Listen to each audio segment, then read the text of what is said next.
Supreme court ने मंगलवार को दिल्ली सरकार को फटकार लगाई। कोर्ट ने कहा कि दिल्ली सरकार regional rapid rail transit system परियोजना के लिए फंड आवंटित करने का वादा करने के बाद भी फंड आवंटित नहीं कर रही है।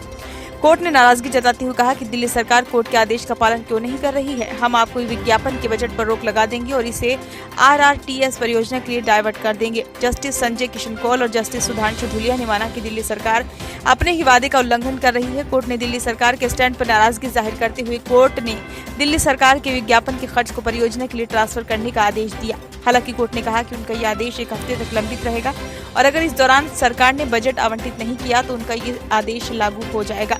पीठ ने कहा कि अप्रैल में दिल्ली सरकार ने रकम देने की बात कही थी। पीठ ने गौर किया कि RRTS परियोजना से दिल्ली में प्रदूषण भी कम होगा। पीठ ने कहा कि दिल्ली सरकार के बजट आवंटन में बीते 3 वर्षों में करीब 1100 करोड़ रुपए विज्ञापन के लिए आवंटित किए गए हैं।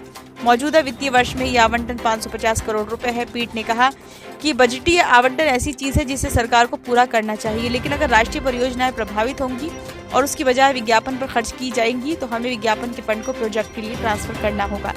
दिल्ली सरकार की तरफ से कोर्ट में पेश हुई वरिष्ठ वकील मीनाक्षी अरोड़ा ने 1 हफ्ते का समय मांगा।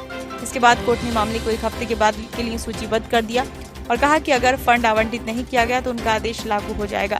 बता दें कि नेशनल कैपिटल रीजन यानी कि NCRTC ने दिल्ली सरकार के खिलाफ सुप्रीम कोर्ट में याचिका दायर की थी, जिसमें दिल्ली सरकार पर समझौते के उल्लंघन का आरोप लगाया गया है। इस याचिका पर सुनवाई करते हुए कोर्ट ने दिल्ली सरकार की खिंचाई की। ब्यूरो रिपोर्ट, नई दिल्ली।